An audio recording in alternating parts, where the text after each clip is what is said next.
For those of you who tune into Audiobook Club to bathe in my colleague Steve Phillips' almost supernatural ability to read a script sight unseen, error-free, and overstuffed with relevant emotion, this week, I think I've got him. Audiobook Club with Steve Phillips and Matthew Layton. On this episode of Audiobook Club, the story of the altar boy from Tuskegee, Alabama. Yeah, I got you. Who grew up to be a global superstar. Have I pronounced where he's... I haven't pronounced that right, have I? I shouldn't just sight read. Is it Tuskegee? No. Can I do it again? No. No, it's going in, isn't it? It's going in. It's going in. Roll the titles, go on. Welcome, everyone. Guess what happened? I did it. I finished the book.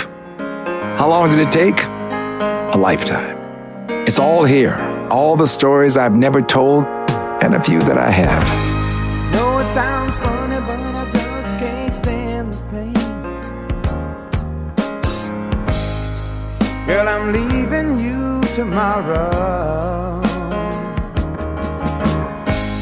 The things that inspired me, the people who inspired me, the amazing highs and the amazing lows. It's all here. Every day brought a new challenge, a new adventure, a new fear. Hello, is it me you're looking for? A rocket ship ride that I almost didn't survive. You know, when I was first asked to tell my story, I thought, wow, I've really made it. When you become an author, you've arrived in high cotton, as my grandmother used to say. Then I realized that I'd have to go back to the past and remember it all.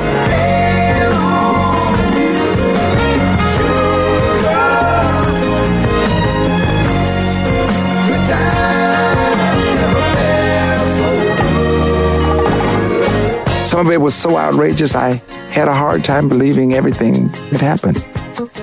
And I lived it. And some of it was so painful, I wanted to forget it ever happened. But I survived it. Audiobook Club with Steve Phillips and Matthew Layton.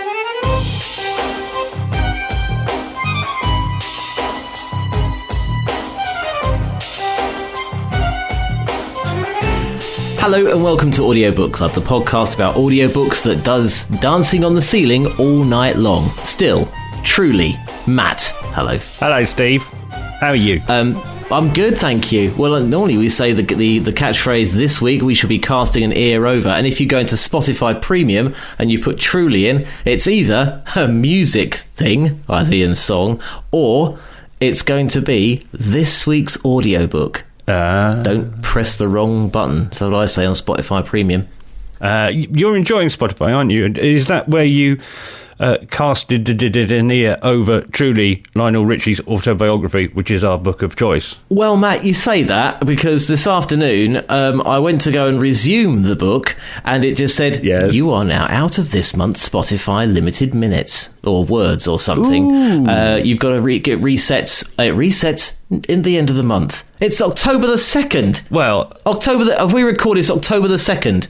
48 hours? We should investigate this. I think we need to talk to the people at Spotify and ask them what they're doing. Get onto Watchdog. Yeah, good. We demand... Take them to the audiobook ombudsman. Yes, points of audio. Yeah. Oh... Get Barry Took on the case. I don't know why I turn up to this. You're so much better than I am. No. So, again, if it sounds too good to be true, because you have been enjoying Spotify, it sounds too good to be true, and I'm still stuck on Audible, which does cost a fair amount of money, particularly the way I use it. It's a trial. It's a 3-month trial, basically. Well, so I'm going back to Audible once it's over, because I can't. One can't do 2 streaming services. You can have too much of a good thing with in terms of spouting off your cash. But the benefit, if you do get this 3-month trial for Spotify and you're an Audible subscriber, is you can save up your monthly credits. So effectively twice as long. Yeah. Well, let's investigate. Being a podcast about audiobooks, I guess we have to have a chat about how we listen to them as well. But we'll do that anon. First of all, Lionel Richie, Steve. What do you think when I say Lionel Richie? You pick your favourite song, don't you? He's always also the guest of choice. When a pop star, rock star reaches a certain not necessarily age or vintage, but they get invited to do the coronation party or the jubilee party. They're invited by the royals to to do their bit. So Diana Ross and Elton John, I'm thinking here, and Brian May on top of the Buckingham Palace. It's that sort of thing. And Lionel Richie falls into that category now, and he was at, I think, the coronation party, wasn't he, a couple of years ago? So yes, that's not the first thing I think of him. It's just something that I have just thought of. It was the last thing I thought of him. But the main thing I think of him is Vic and Bob doing Dancing on the Sea Link when in Shooting Stars. Yeah, that's what I like. But I think, I think he's, I do. I respect him as an artist, and I like some of his songs. There you go. Good. All right. So you haven't actually said anything hugely positive there. Oh, I thought I had. Well, if you start with the royal family stuff, and he does drop in chapter 30 or so that. Of course he does. Diana, Princess of Wales, Hello was her favourite song, and how he was able to tell William and Harry about that later on in life. So, Was Hello the video where this lady who's blind is making a clay car? Or am I thinking about something else? It's not a clay car, it's a clay bust of him. Oh yes, it is. Where did you get the clay car from? Must have been another song by another. I don't know. By another artist who nicked the idea. Clearly, yeah, absolutely. So that comes up in here as well in this book, and he said, people ask him, "Have you still got that bust?" He went, "No, doesn't look anything like me." Oh, that's not very nice. You couldn't see. That's what he was told as well. But good. Here's the thing. So the things you have referenced. If I were to cherry pick the worst of what you're saying, there's a bit where he's kind of almost a bit too acceptable and middle of the road. Would you say that? Yeah, it kind of falls into. Do you remember when sort of like this is not disparaging of Annie Lennox necessarily, but they fall into the mainstream. But yeah, so Annie Lennox was really cool, Eurythmics, early 80s and all that sort of stuff, and the short red hair on top of the pops and all the rest of it.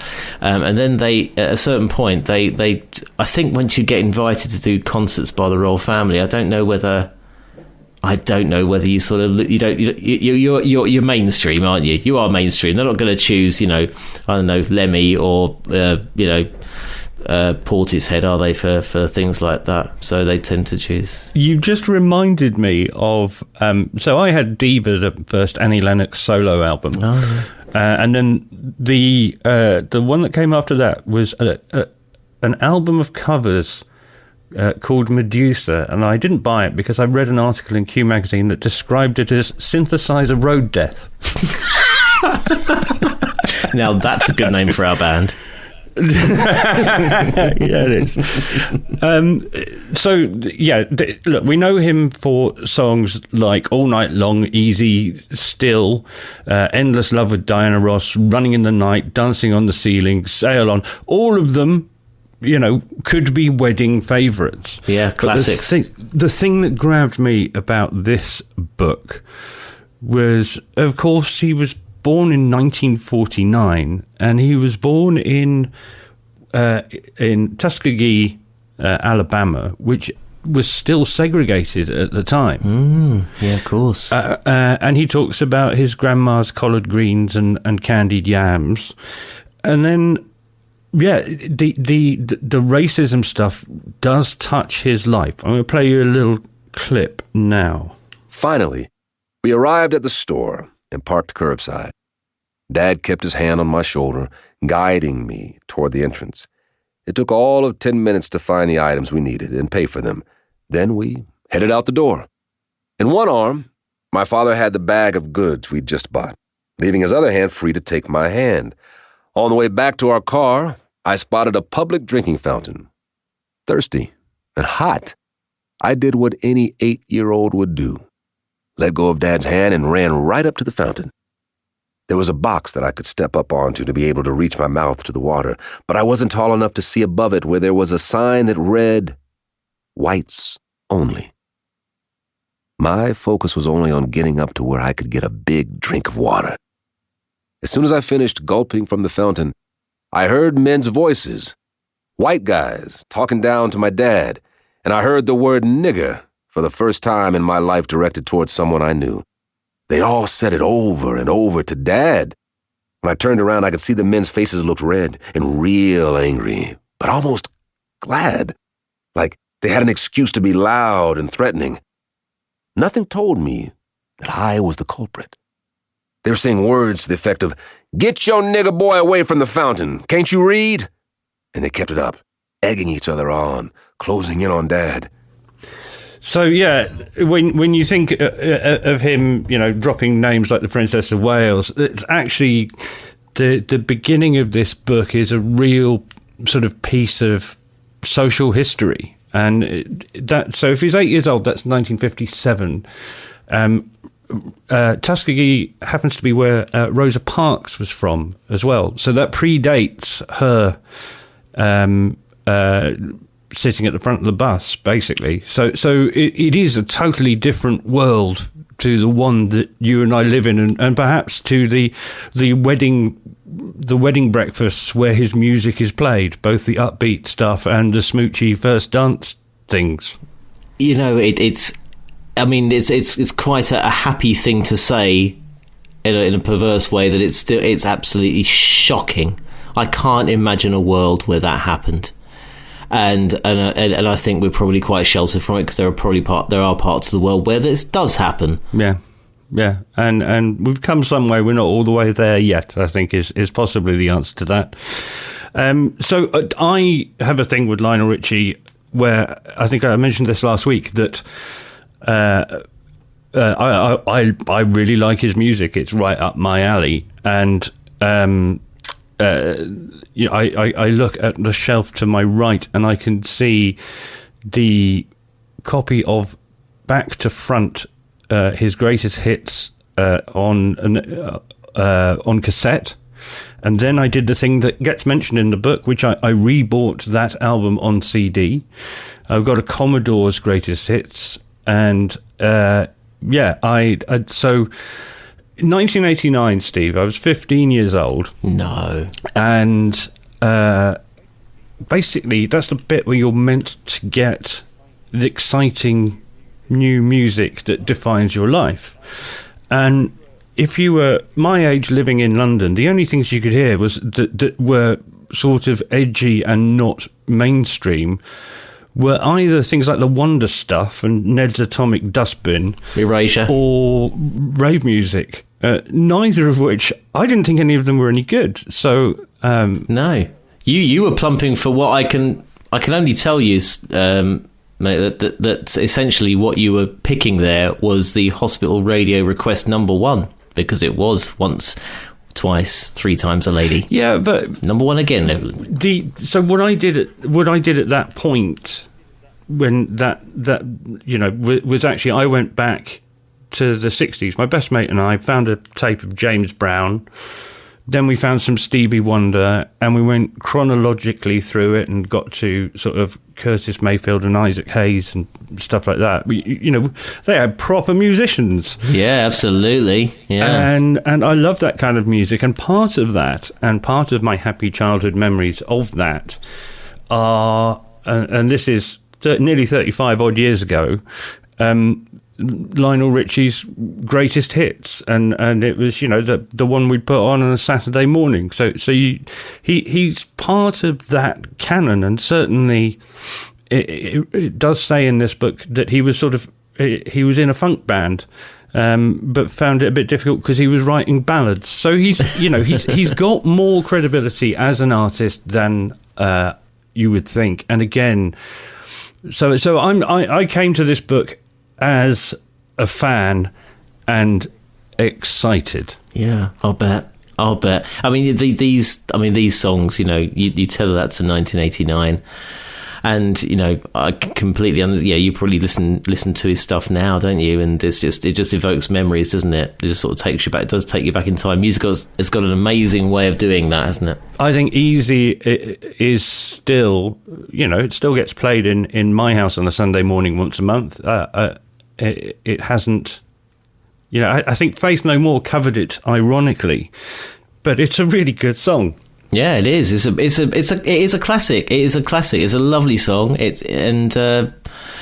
I mean, he did so many of those hits. Just as you say, it's something that his music is something you can put on any time, any place, basically. Yeah, and it's, you know. Well, listen, I shall tell you later on in this episode about where the origins of songs like Easy come from. So he does describe in the book what inspired him to write it, and it's a really, really interesting answer.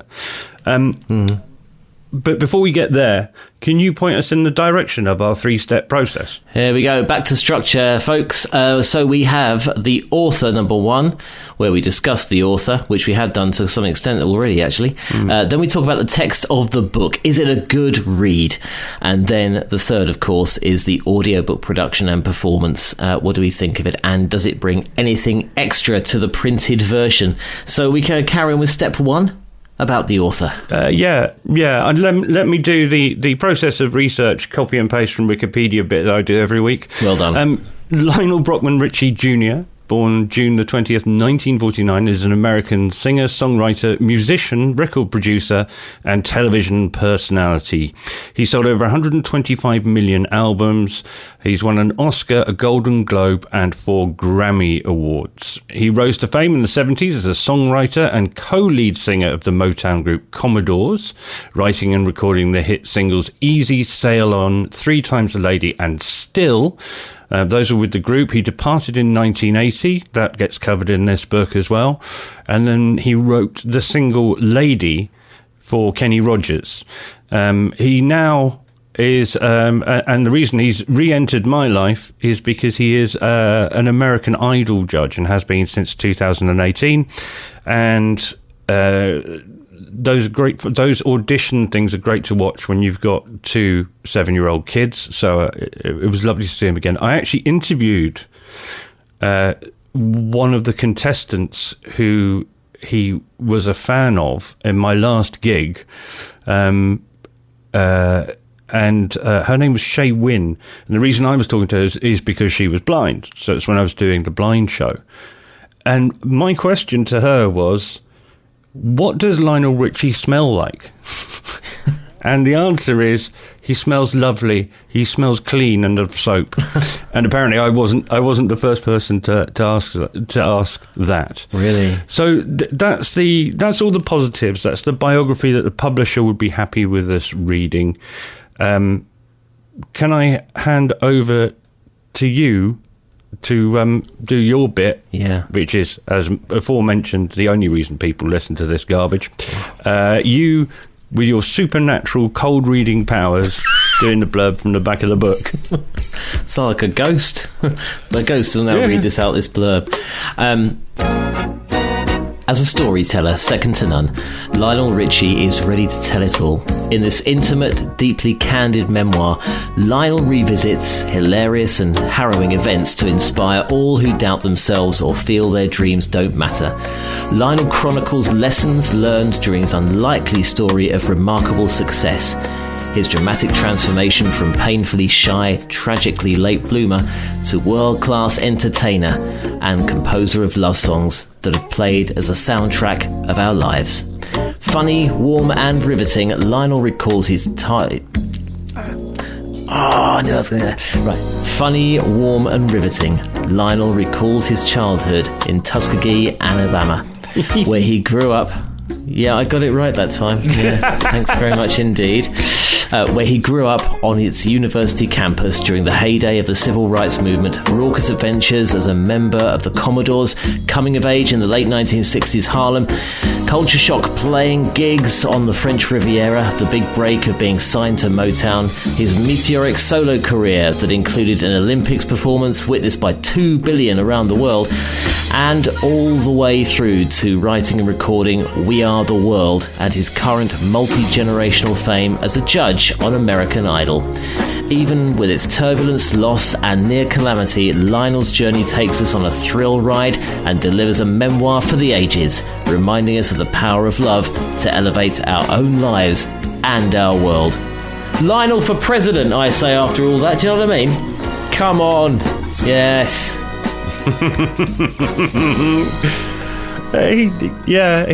He's a lovely, warm human being. The book is great. I was particularly, as you can tell, grabbed by the contrast of where he grew up and how he grew up to the world where we live now. The book for me is in 3 parts, with a useless 4th part at the end. The first part is, as I say, his upbringing. The second part is the showbiz stories we want to hear and how he wrote the songs. Easy, which we mentioned earlier, you said was a song you could listen to any time. The opening line to that song is, "Why would anybody put chains on me?" Which is a slavery reference. Yeah. And he wrote it just after he was given a 300-page document by Motown outlining his schedule for the next year. So there's more depth to these songs. 3 Times a Lady was a toast his father made to his mother. Wow. And writing the story of how he wrote Lady for Kenny Rogers is great, and I would point you in the direction. I don't want to give away too many things. The showbiz anecdotes live up to what you would want, what you would expect. So he meets Frank Sinatra, who in the Beverly Hills Hotel, who pats him on the cheek and calls him the Kid. He tells us why Quincy Jones calls Michael Jackson smelly, which is a great story about, well, where do you think Michael Jackson gets his clothes from? He can't go to a shop and buy them. No. Also, he's too busy being Michael Jackson to care about such things. So apparently, washing. Michael Jackson had a stank. No, Michael Jackson didn't do his washing. No, he didn't do his washing. Lionel, in fact, lends him a pair of underpants and a pair of jeans. And goes up to, admittedly, to Lionel's dressing room, where Lionel does his dressing. I don't know if you have one of those. Yes. To find Michael Jackson's discarded skid mark pants. No. Really? On the dressing room floor. Oh, man. He talks about that in the book. Yeah. And so I suppose he can't he? He wouldn't have got away with that a few years ago, would he? No, Sammy Davis Jr. There's a story of Stevie Wonder leading Ray Charles to the toilet during the recording of We Are the World, which is literally the blind leading the blind.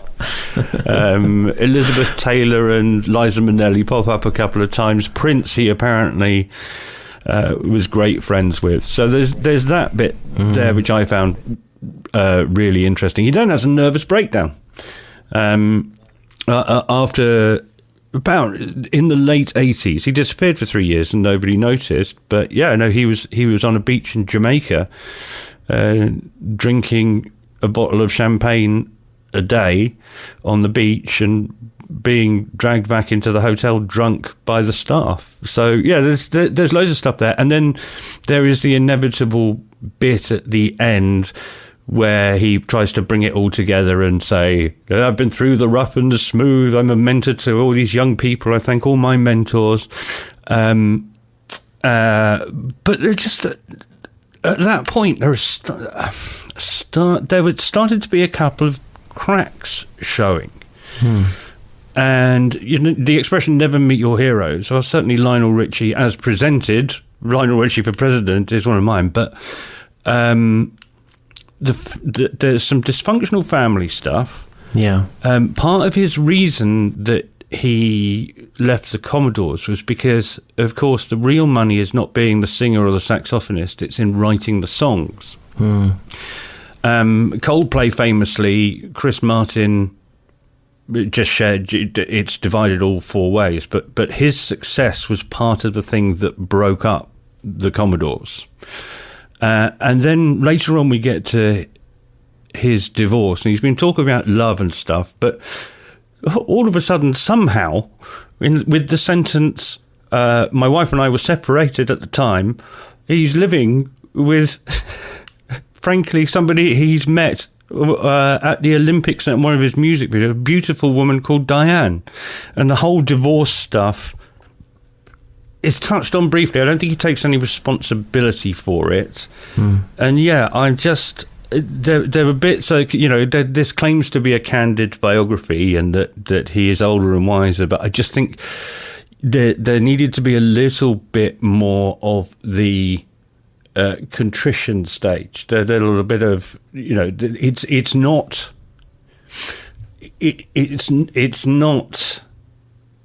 what Elton John would call warts and all.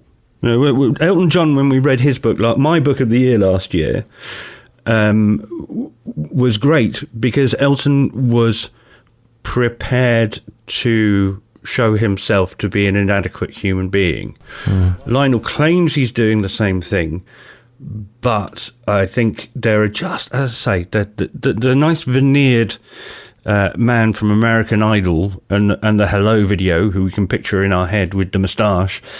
Yeah, I think there's a darker side that perhaps this it's quite visible where the book is bumping past it and trying to ignore it, if you know what I mean. Do you think if you didn't know what Lionel Richie's backstory was in terms of things like his divorce, that you would notice those bumps? Because I mean, you're obviously a massive fan. I mean, you might have read about his divorce. Was it publicised that much, or? No, I didn't know about it. Brenda was his first wife, and yes, there is mention of a big argument that happens after he's left, but not so much of what led him to leave and what happened.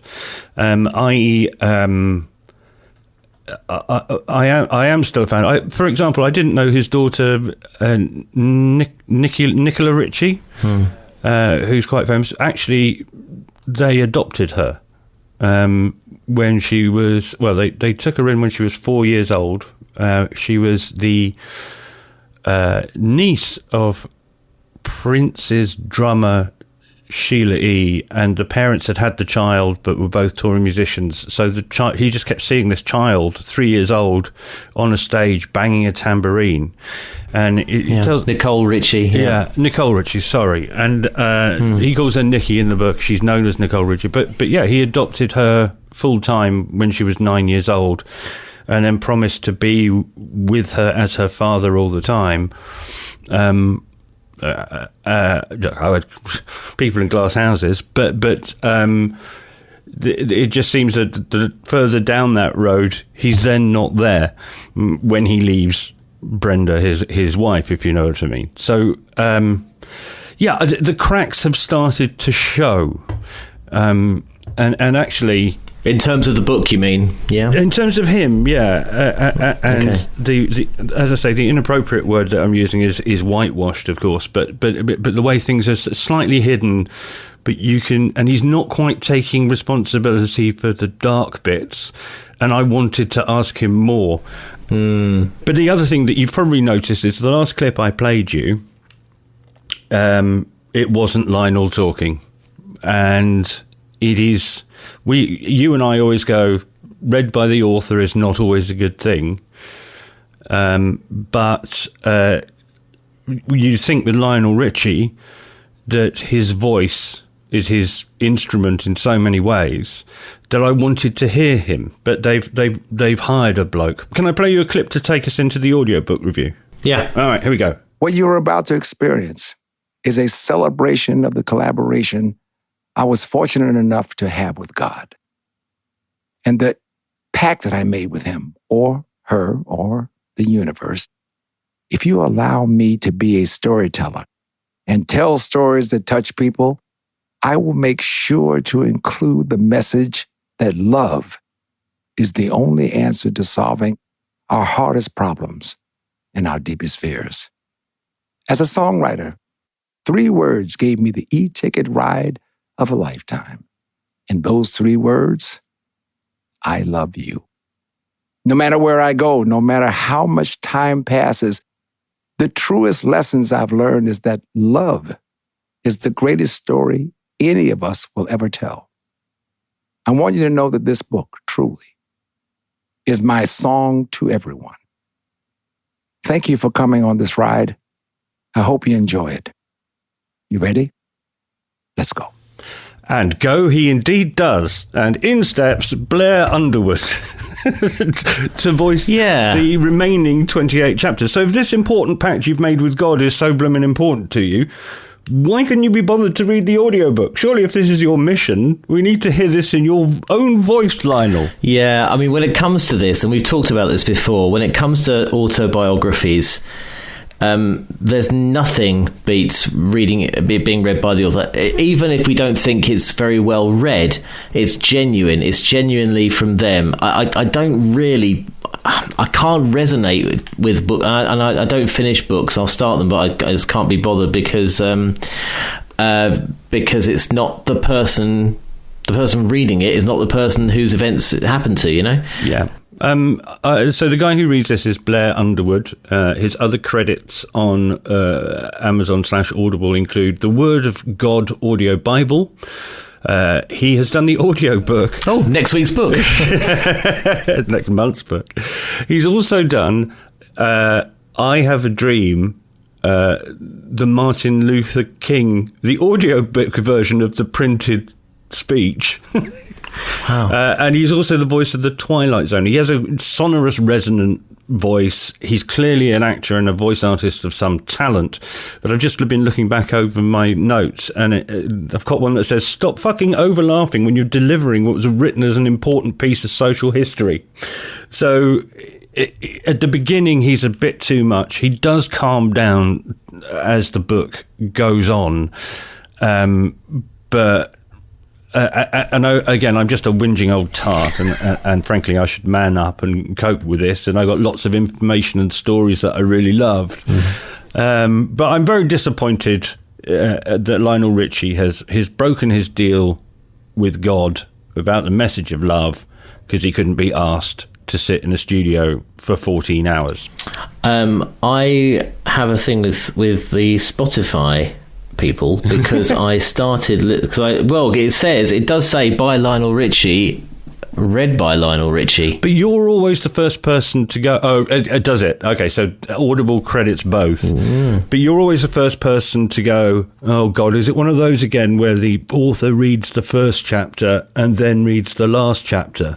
And this one, oh man, I hate that. Yeah, especially when it's a surprise, you know what I mean? I was all keyed up to listen to whatever it was. There was David Jason who handed over to someone else, although I think he might have not even done the whole thing. And Andrew Marr, one of his books. I mean, I love Andrew Marr's books. We talked about Andrew Marr before, you know, about the history of modern Britain and making modern Britain. Those are the only two I really read, because there was a couple of others that he did, and one just said, oh, now here's so such and such to read the book. And it's like, no, I wasn't expecting that. And the thing with this one is he doesn't even bother to come back at the end for the conclusion. Does he not?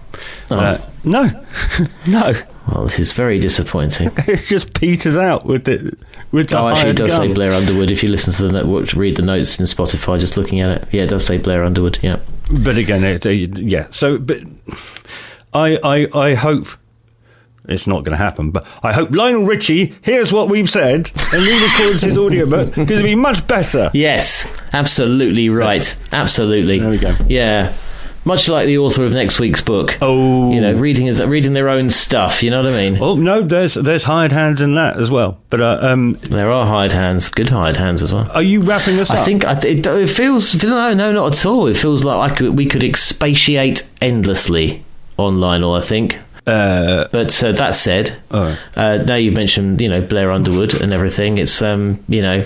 So what are we thinking? So performance or narration from Blair Underwood? It sounds like it's there on the side of narration. It's a performance, but it's the wrong performance. It's the wrong performance. Okay. Yeah. So it's I am an actor. So can I ask you, where would this sit between? Let's use the Elton John scale here, which I'm just getting out of my drawer now. Hang on. Right. The Elton John scale is here. Yes. Okay, so this screwdriver is Me by Elton John. Yep. And this screwdriver is Farewell Yellow Brick Road. Which was the one that we didn't really like. We really didn't like it. The one that... Yeah. And the answer is, this is a fascinating book with interesting stuff in it. Accidentally warts and all portrayal of Lionel Richie. It was bearable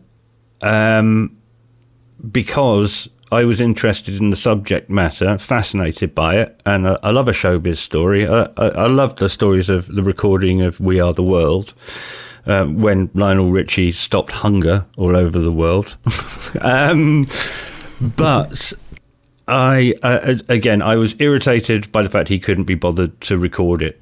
Surely you know how to use a microphone, Mr. Ricky. And yeah, it didn't ruin the experience, but I should imagine for anybody who's not quite as engaged with the topic as I was, it might be a bit treacly. Yeah, okay, fair play. So, that was Lionel Richie's autobiography entitled Truly, written by Lionel Richie, of course, and narrated by Lionel Richie and Blair Underwood. It came out on the 30th of September, 8 hours, 57 minutes out of William Collins. Next week, we're back into the world of fiction with one of the most hotly anticipated books of this autumn season, and it comes from the pen and voice of Bob Mortimer, the audiobook The Long Shoe, which comes out the 9th of October.